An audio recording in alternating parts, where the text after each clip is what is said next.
Hello, folks. Timothy Phelps here and this is Phelps Can Help TV.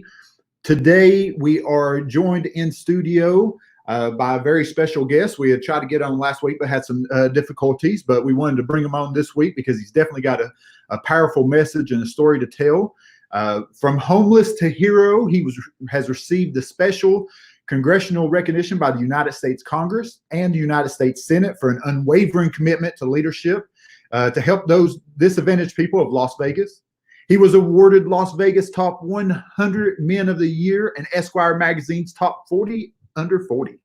He is the founder of 5 Overlook Avenue Real Estate Ventures and hashtag Serving Hope LV. He is the Las Vegas hometown hero, Mr. Siloh Moses. Siloh, welcome to the show. Thank you. Thank you so much for having me on. And yeah, I first and foremost want to say thanks. I know last week we tried to connect and get onto the show.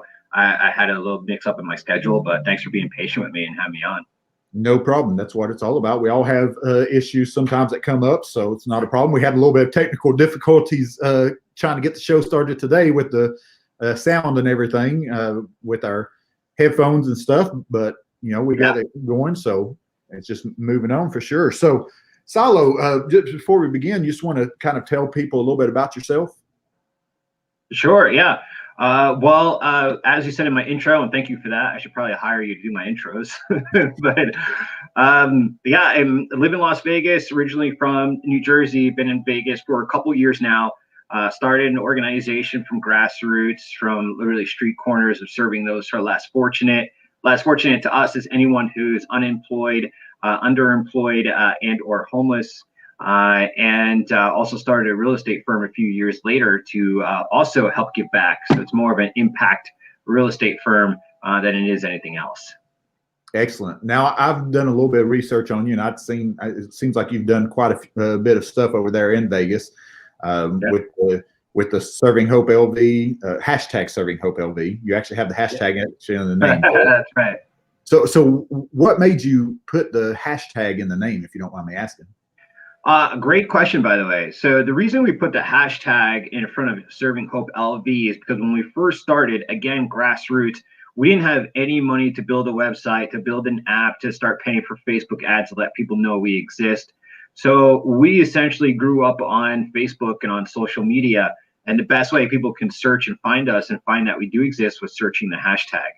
So we put the hashtag in front of Serving Hope LV just to make it easier for people to find us, get involved, give to us, and give back to the community through what we do. Excellent. That's a great idea. So basically you wasn't going to let anything stop you, right? That's right. No, not at all. That's such powerful words of wisdom there. You know, a lot of times we tend to have ideals and have things that we want to do in life, but our minds will start telling us, you know, well, you need to do this first. You can't do it because you got to do this. And, you know, you didn't have the money for the website to create the website. So you utilized the tools and the things that you did have that wasn't going to cost you money as a way of getting this movement, so to speak, started. And that's excellent. That's excellent. Never let anything stop you. That's great advice there. Yeah. I tell people all the time, don't mean to cut you off, sorry. No, you're fine. I tell people all the time, action doesn't cost anything. Exactly. Right. Yeah. So, you know, it doesn't cost you to go out there and take action. And if you take enough action and use the tools that are readily available to you for free, eventually you'll gain some traction, and then you'll be able to go out and do the things that cost money. But up front, getting started and taking action doesn't cost anything. Exactly. I get people all the time, you know, of course, you know, I do a lot of mindset coaching and trying to help people who's been through abuse and neglect and just struggling with different addictions and things such as that. And I get people all the time that talk to me about that. And they're like, you know, I love what you're doing. You know, I have this passion to be able to help people in similar situations, but unfortunately, I don't have the tools. And that's something I always try to tell them. You know, there are tools readily available, and social media, you know, is absolutely free, and you can build a following on social media and be able to do so much with your business or your ideal or, you know, your anything that you want to do. If you have a dream, the tools are readily available for us. So that is great, Yeah. great stuff. So you've also done like a restaurant in the past. Is that correct? I think I Yeah. line about that. Yeah. What was that all about? I couldn't really didn't get everything that you was doing there, but it seemed like you was doing something totally different than what I've ever seen before. Yeah. I started a supper club. It was a pay it forward supper club. So the supper club itself was just a way for us to get people involved in what we were doing in the community, but do it in a way that's familiar and give them an opportunity to come in and contribute in a way that best suits them. So as we were giving in the community, we were growing and still even growing today. I started to come across people who are more than comfortable with gifting, time or sorry, gifting services rather than time. Right? They would say, if you need t-shirts, we'll give you t-shirts. If you need blankets, we'll give you blankets for those who are less fortunate. But they just, for some reason, never had the time to come down and physically meet the volunteers and physically give back themselves. So I thought, well, what's a better way to help get them involved where it's comfortable for them, but also gives them an opportunity to meet our volunteers and the people that we help and benefit in the community. So I thought, aha, everyone loves food. Everyone loves dinners. I know. I was like, yeah, I was like, you know what? I'm going to start a dinner club, and I'm going to call it a supper club.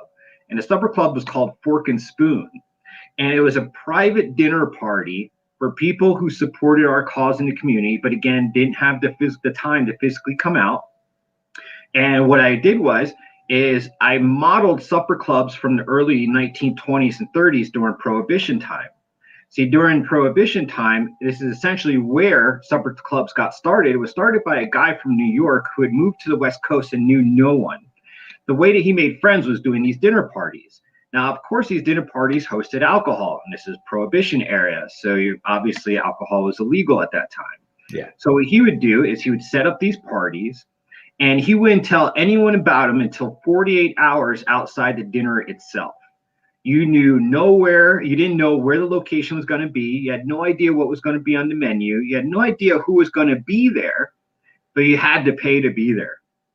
And every 30 days, he would change locations to keep the authorities off of his dinner parties. So every month, the location would change. So what I did was I started a supper club. I modernized it and did it for today's day. And I did the same thing, followed the same principles, same rules. You had no idea where the dinner party was going to be until 48 hours outside the dinner. You had no idea where the location was going to be. You had no idea what was on the menu. You had no idea who was going to be there. All you knew is in 48 hours from the dinner, you were going to get an email from me that says, hey, be here by 7 p.m. for the dinner party. And what we did with the dinner party to add the philanthropy aspect to it was every person that showed up for every plate of dinner that they bought, we gave a plate away to someone who can't afford it. And these parties went from 6 people to 12 people to 30 to our largest party dinner hosting event we have ever done was over 100 people. Oh, wow. And we bring in all the top chefs. I would bring in all the sous chefs, the line cooks, the waiters, the waitresses. Sometimes the locations were given to us at no cost because of the work we were doing in the community. But I still had amazing overhead because we would serve 7-course meals plus a dessert plus entertain. So you come out for dinner at 7 p.m. and you'd stay till 3 a.m. because we'd entertain, we'd party after dinner, network, get together, and then contribute to a great cause at the end of the night. That is awesome. I love that ideal. That's definitely something different. I'd seen something about it online. Because I did a little research on you and stuff, and had came across that, and I was like, well, that's very interesting. I like that. So yeah. I mean, we haven't done them since. My hat's off to anyone who owns a restaurant because the restaurant business is just unbelievably tight when it comes to margins. We don't do them anymore just because we just couldn't make the margins work.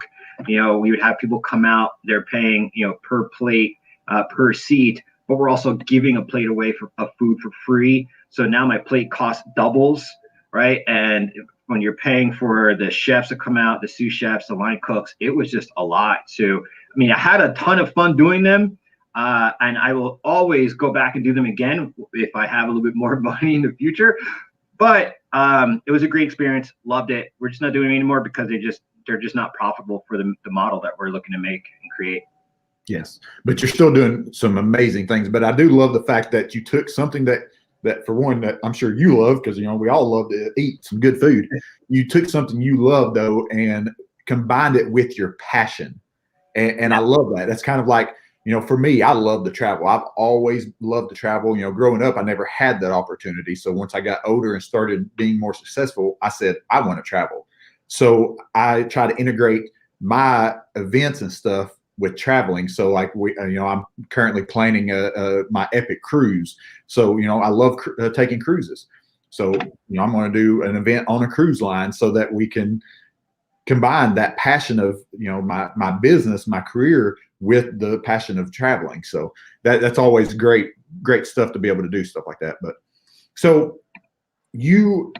I personally, I've went through a time in my life where I was homeless as well.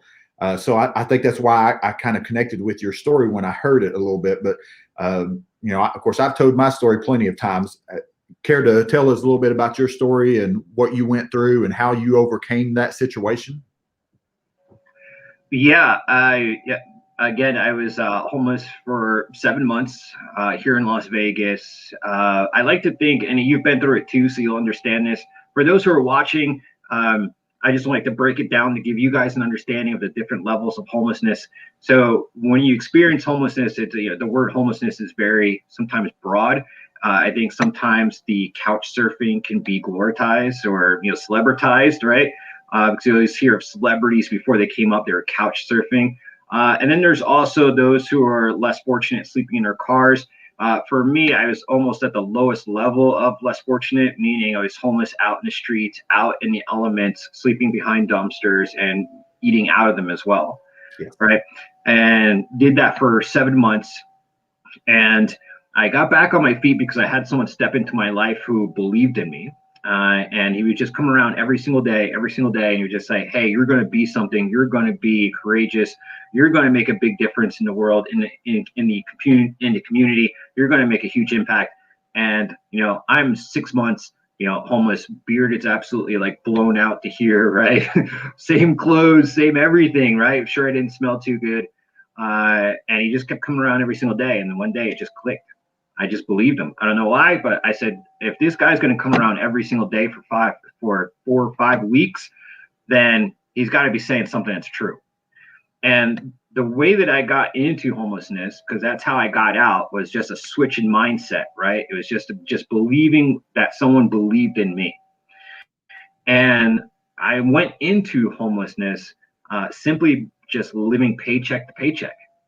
When you think of homelessness, you usually think of one of three things, right? You think one, this person has alcohol challenges. Number two, mental challenges. Number three, they're either ran away from home or drug use, right? Drug challenges. So alcohol, mental challenges, and drug challenges. For me, I rarely drink. Number two, I don't have any drug challenges. I don't do drugs whatsoever. And three, I don't have any mental issues that I'm aware of, right? So for me, I fell into homelessness just being one paycheck away.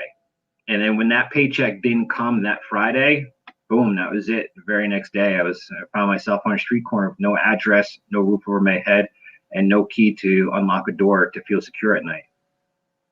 So basically, your homelessness came from something that you couldn't really control in that moment, because you was expecting a paycheck, and if I'm right, your job kind of basically went under or something, and you just didn't get your paycheck, and therefore you didn't have anything to pay your rent, correct? Right. Yeah. The employer that I worked for, they went under. They ended up skipping town. They ended up not being able to pay their own rent in the building we were in. And I was promised a paycheck when I showed up that Friday. Not only did I not get that paycheck that was supposed to get me over the next 30 days, but the building and the door itself to the office that we were in had a big padlock on it. So no one was even allowed in the office. The management team of the building kicked them out of the building, and that company skipped town, and I never saw them again. Yeah. See, with mine, of course, mine didn't have to do with the drug and alcohol addictions because I'd already gotten past all that. I had found the Lord and gotten over that part of my life. But I still struggled in my personal self. I struggled with believing in myself. I struggled with, doing a lot of things because I blamed, I kept focusing on the past occurrences in my life with the, the abuse and neglect and stuff. And I used that almost as a crutch. So I never gave, I always say, give the 90% that you can and allow God to give the 10% that you can't.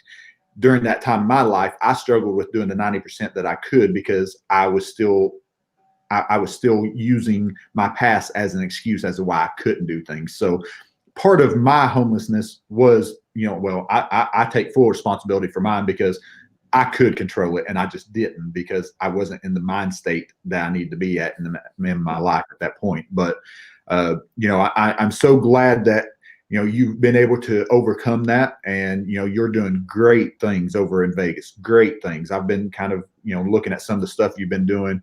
And can you tell us a little bit about the hashtag Serving Hope and the stuff that you're doing with that? Yeah, absolutely. So coming out of homelessness, one of the first things that I did once I got back on my feet is I went out and I served. So I went right back into homelessness again, but this time I'm coming it from a different angle. And I went back and I brought a pot of spaghetti with me. With that pot of spaghetti, I served 30 people.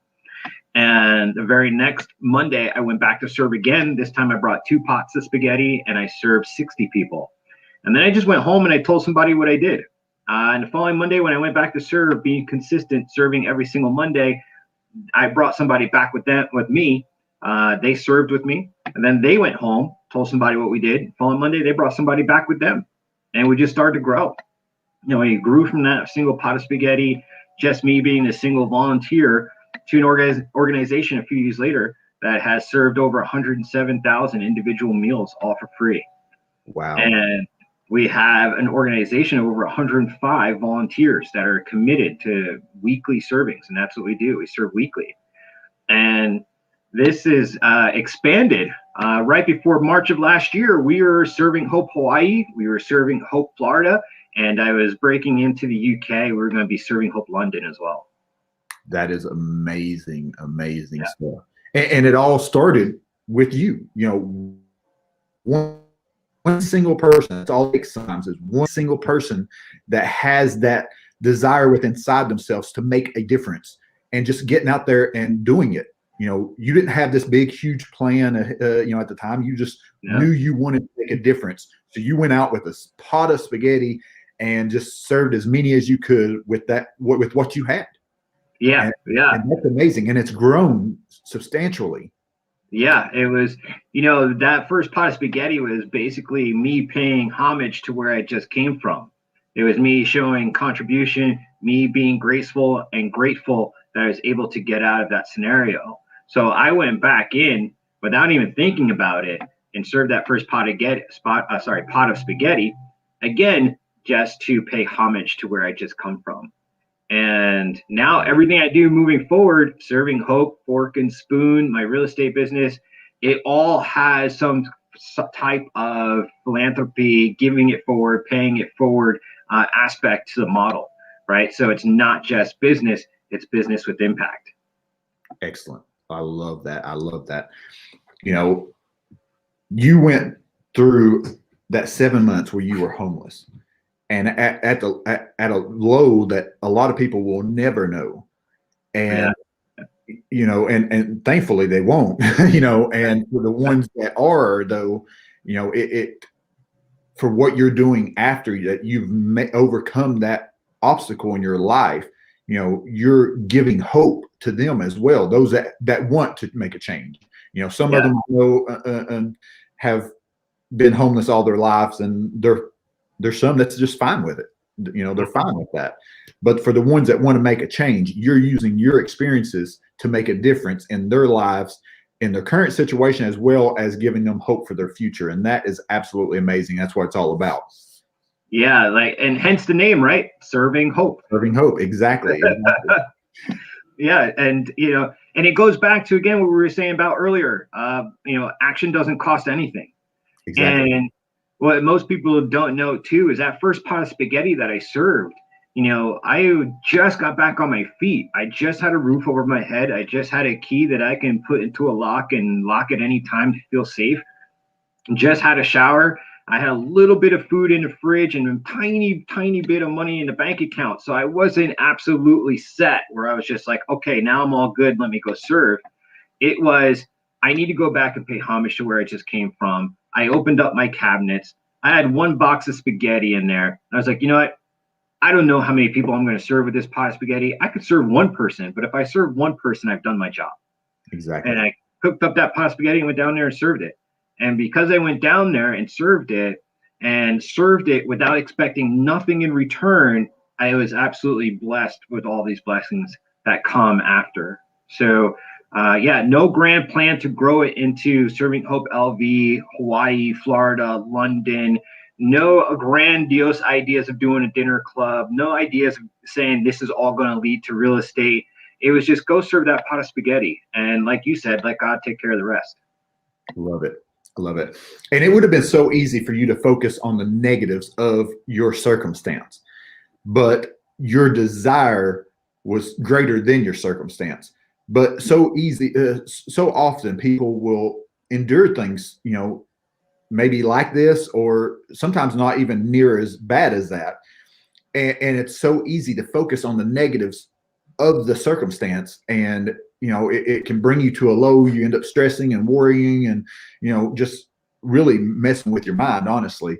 But how was you able to not focus on the negatives of it, so to speak, but to focus on the positives and the future and what you could do to make a difference? How was your mindset able to do that? Yeah, well, I think, and that's a great question too. I think the making the impact is just something that comes natural. I think that's like a benefit. It's a benefit, right? So it's a benefit to the switch in mentality, right? That's the end result to a switch in mentality, right? At first, what you have to do is you just have to take 100% responsibility for where you're at right now. And don't blame, don't point your fingers, don't say it's because of them that I'm here. Just go, okay, what did I do to get here? What can I do to get out of here? Right? What did I do to get here? What can I do to get out of here? Right? So this is a very real, these two questions are very real because it puts you in now time, not what happened 5 years ago, 20 years ago when you were a kid. It says, where am I right now? What can I do to get out of this, move into a better direction, or to get there? I'm here. How do I get there? And then the next question you want to ask yourself is, what have I not done yet to get there? Love it. And when you say, what have I not done yet? Your brain starts to go through all these possibilities. Well, you haven't done this yet. You haven't done that yet. You haven't done this yet. And boom, that's when you go straight to action. You go, okay, I'm going to do this first. I'm going to do that second. I'm going to do that third. I don't know if it's going to get me there, but it's better than being here. It's better than being stagnant. Yep. As long as you're taking steps to move forwards, to overcome your situation, to, just reach that next level in your life and to be able to make those stepping stones, basically. Any action is better than no action. Right, exactly. And even if it's the wrong action, it's still a positive action because you did something. Yes. And if you look back on it and go, okay, what did I learn there? That's not the result I wanted, but what was the result? Okay, what did I learn? How did I get to that result? Great, now I know what not to do next time. Now let's take step number 2. Boom. Second step, third step, fourth step, 5 steps. By the time you turn around, wherever you were at, it's a mile behind you. Yes, I love it. And you said something there, talking about, well, I had a moment, I forgot where I was about ready to go with that. Anyways, it happens. That tip of the tongue syndrome is what it's called. Yeah, you're fine. Oh, so whenever you're taking action and stuff, and you was talking about how, if it's not successful and stuff, you learn what what didn't work, and you're able to take that moving forwards with the next step. And I know a lot of people get bogged down with what they call failure. And I hate the word failure, because anytime that you're actually trying and you're doing something, you're not going to fail, because in every situation you can learn, you can grow, you can get better, and you learn what doesn't work so that you can do something different moving forward so that you can make a difference and get out of your current situation or better your life or whatever your goal may be. It's just taking action and learning from those things. Don't focus on the negative of it. You can focus on, oh, well, I didn't succeed, blah, blah, blah. But then, I'm a firm believer. I'm actually writing a book right now called The Magic Mirror, The Power of a Positive Mindset. And I believe everything that we put out in this world is reflected back to us. So if we're focusing on the negatives of our quote unquote failure, then, we're almost brainwashing ourselves. We're triggering in our minds that we are a failure. And whenever we are focusing on the learning opportunities of those situations where things didn't work out the way we wanted to, and we're using that moving forwards, we're focusing on more of the positive impact of it, then, that's reflected back to us. And we will find that success sooner or later, as long as we never give up. You only fail if you give up or if you don't try. So, right. Excellent advice there. And there's, and just to tail off of what you just said, it all starts with obviously you taking action, right? Yeah. But you have to understand that no matter where you are in life, you're blessed, right? And that blessing starts within you. It's not out there somewhere, right? So what I'm saying here is when we stopped our dinner parties, a lot of people that I ran to 5 months, 6 months down the road were, are you still doing your dinner parties? No, I'm not. Oh, that's a shame. They were so fun. Oh, okay. And then it started to turn into, oh, you're not doing it anymore. Oh, so, did that failure hit you hard? And they go, no, you guys have it all wrong. Like, I didn't fail at all. I mean, I took action. I created a concept that was in my mind. I put it on paper. I put it to action. And I've learned so much doing those dinner parties. I know how to price out meat. I learned how to create a menu. I learned how to secure a location. I learned how to create a guest list.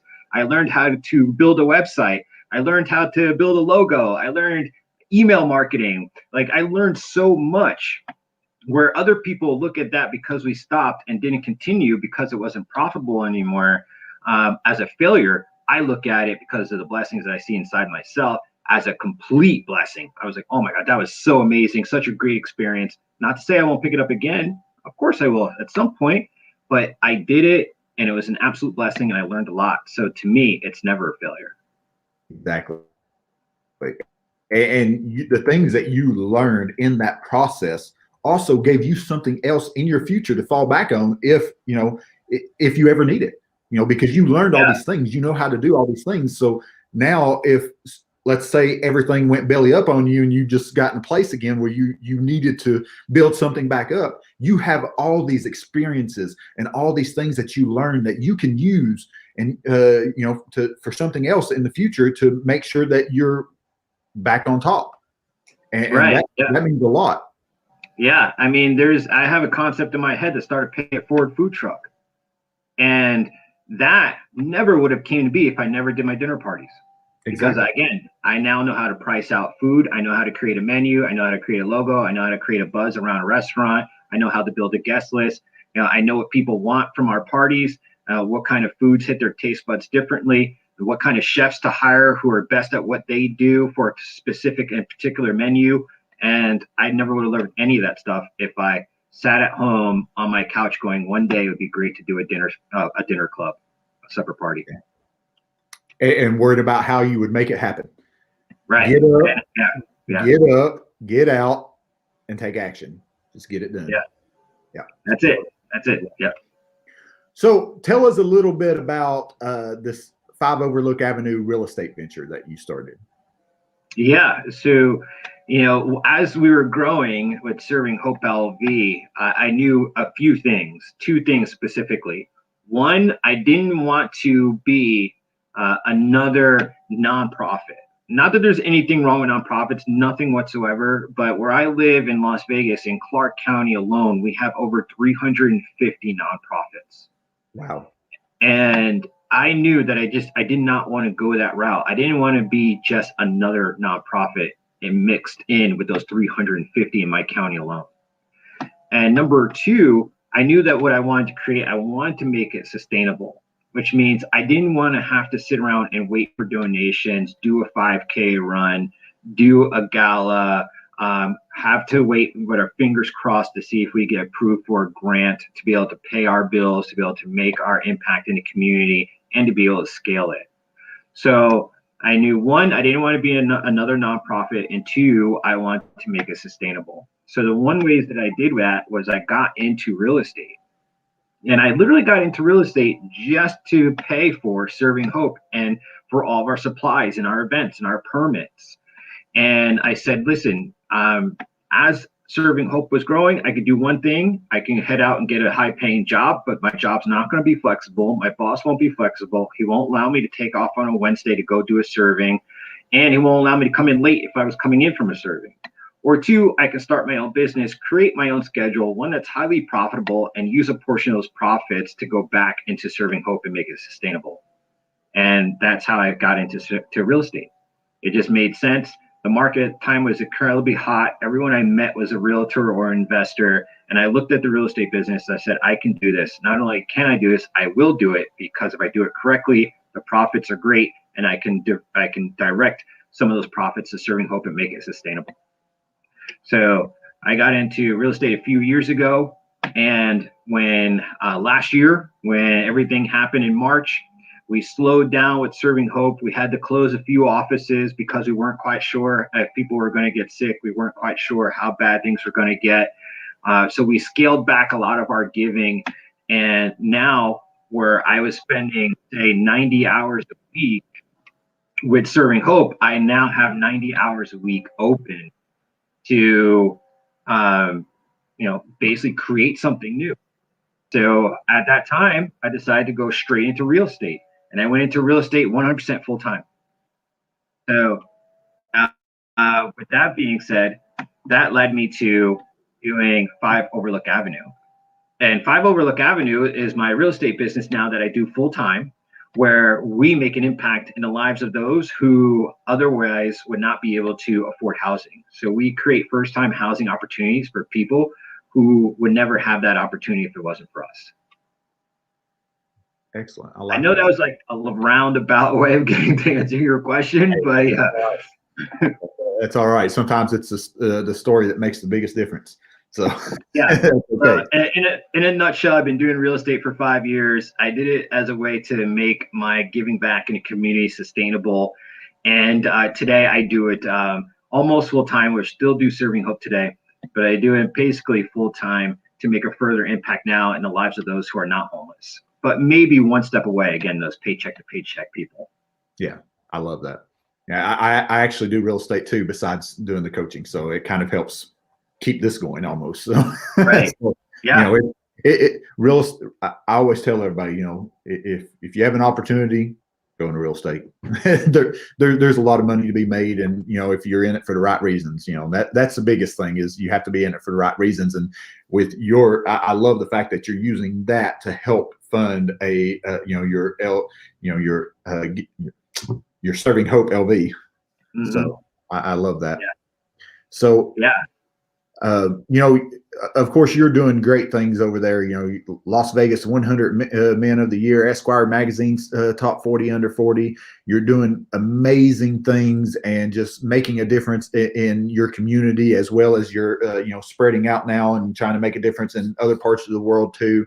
And that's so important, is to be able to give. And I can just hear that you're doing it without expectation. You don't ever expect that, anybody that you're giving to, that you're going to get something in return. And I love that, because it's so important.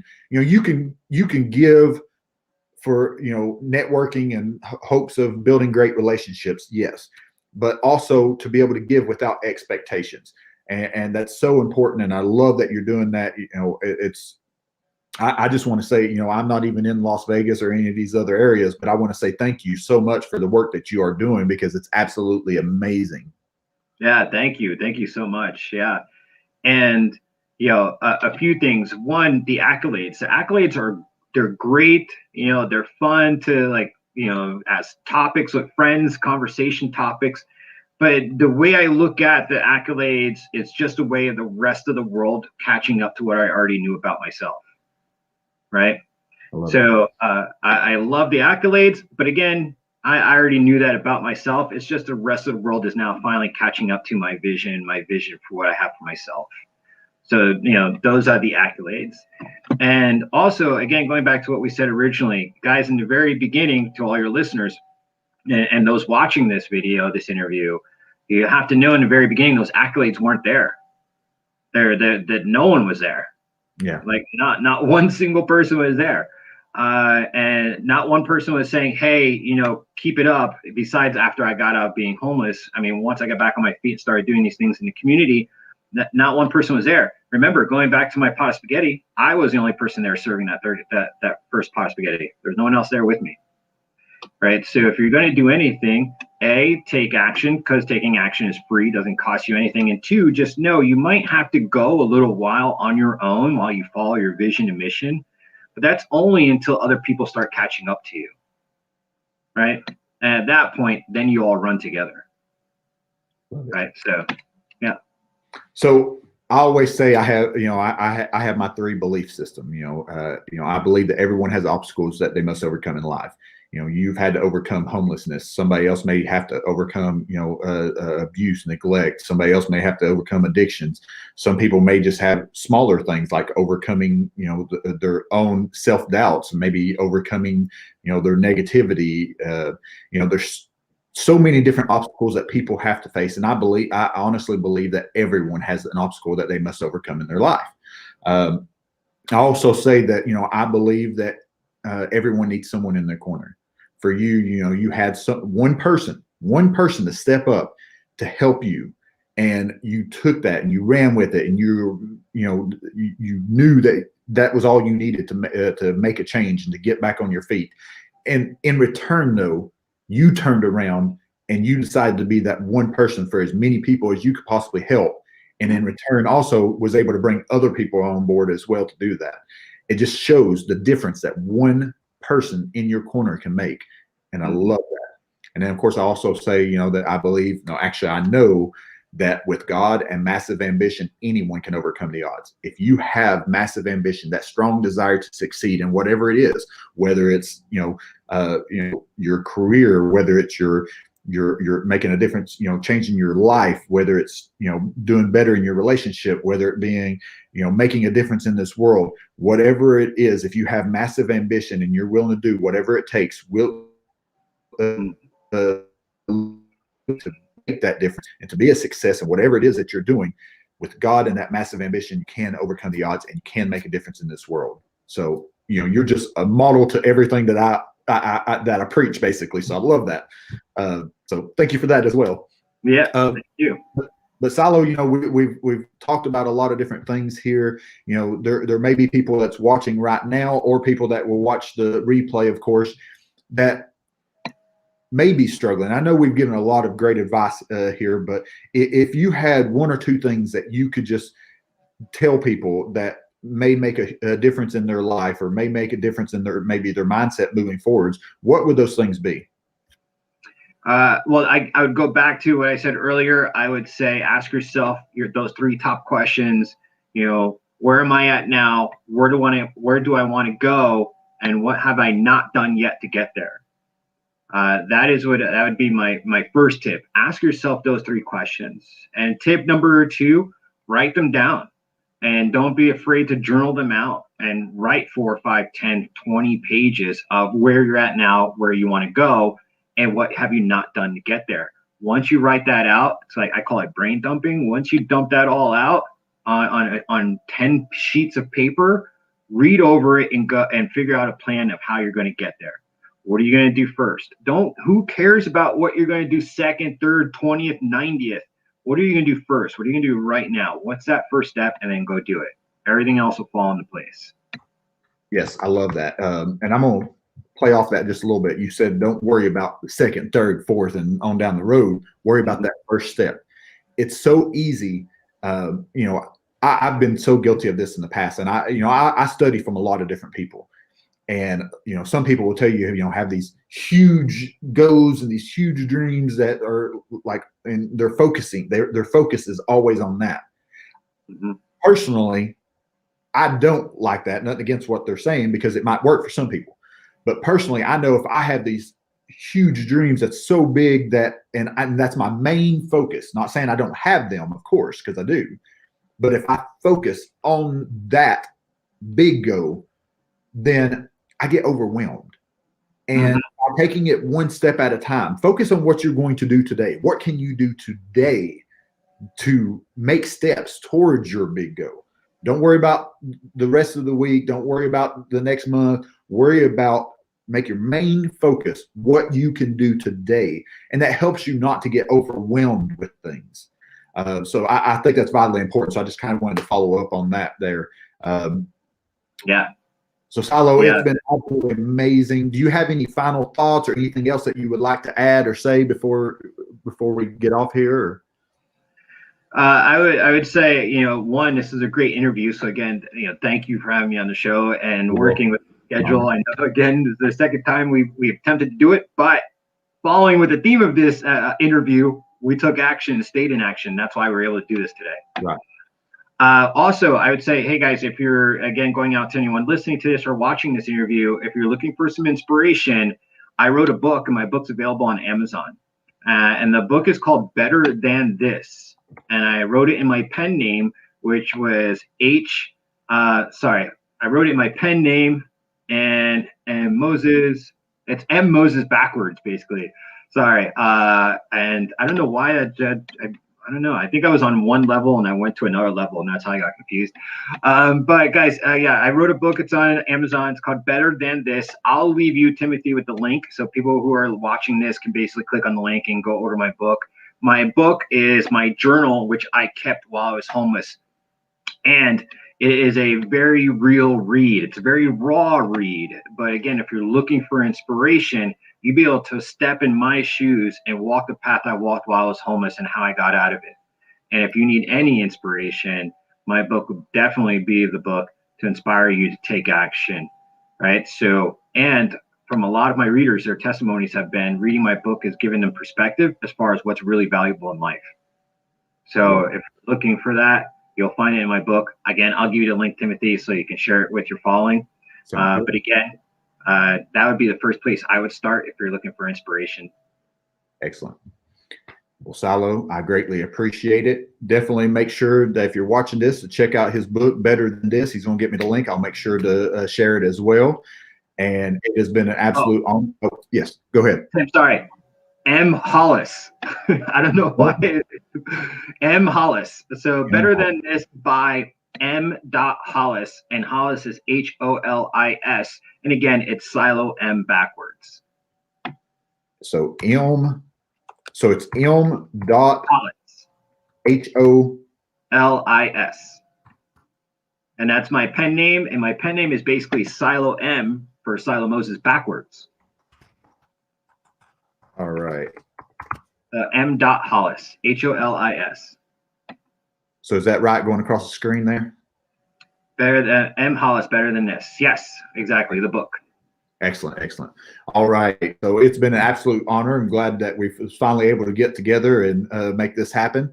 Definitely some very insightful information and some great tips and strategies, and just, man, it's just amazing the things that you're doing. Keep it up. Keep it up. You're doing amazing things. Never lose that mentality. You've got great in your future for sure. Thank you. Thank you, Timothy. Thanks for the interview, and thanks for having me on the show.